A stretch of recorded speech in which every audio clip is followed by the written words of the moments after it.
Hi! We have been learning a lot about surface water. We know that surface water can be found as part of our creeks, rivers, or lakes, for 3 examples.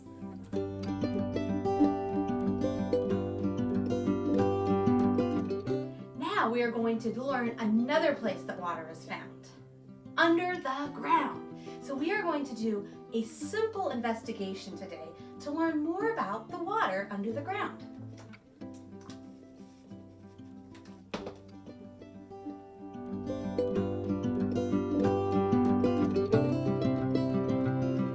I have a question for you.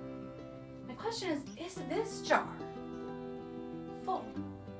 Looking inside this jar, there's a lot of rock and gravel. Is there any space in this jar for anything besides the rock or the gravel?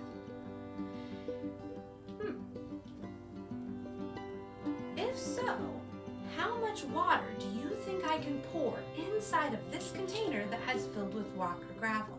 Right here we have 500 milliliters of water. Make a guess. How much water you think I can actually fit inside of here?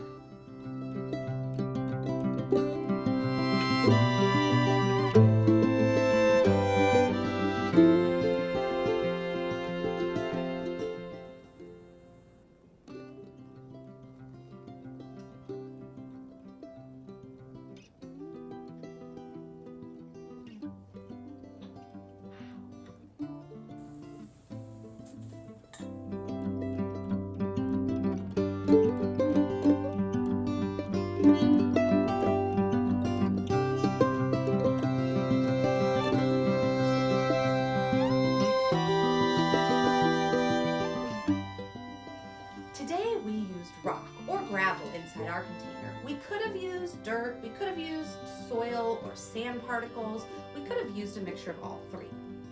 What we saw in our investigation today, that water can fill up the spaces between the particles under the ground. What do we call that? Well, there's a name. We call that groundwater.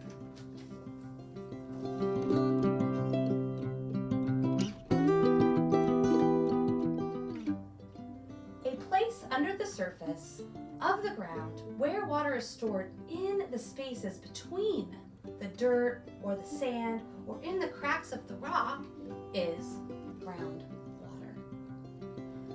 Ground under the ground where the water accumulates is called an aquifer.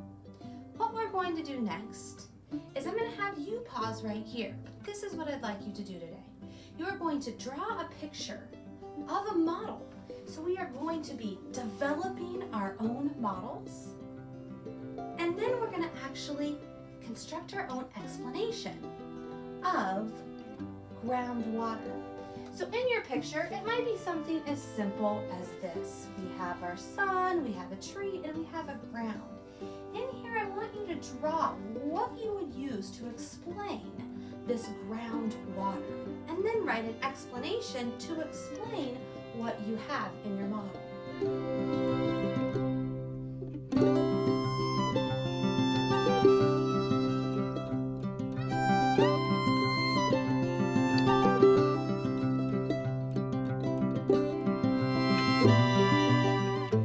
All right, my question for you is, what would you investigate next? Let's say we were to take a container similar to this, and we filled it up with, maybe we were going to use sand. Maybe we would use soil. Maybe we were going to use a mixture of rocks, sand, and soil. Think about which one would you want to investigate? What would you investigate? When you're thinking about that, think about, what do you wonder in this investigation? What would you want to do to set up an investigation to think about what would be next? So we always want to ask questions about the things that we wonder as we're investigating. When you do that, you are actually going to go now and plan and carry out that investigation. And when you're doing that, what patterns do you see?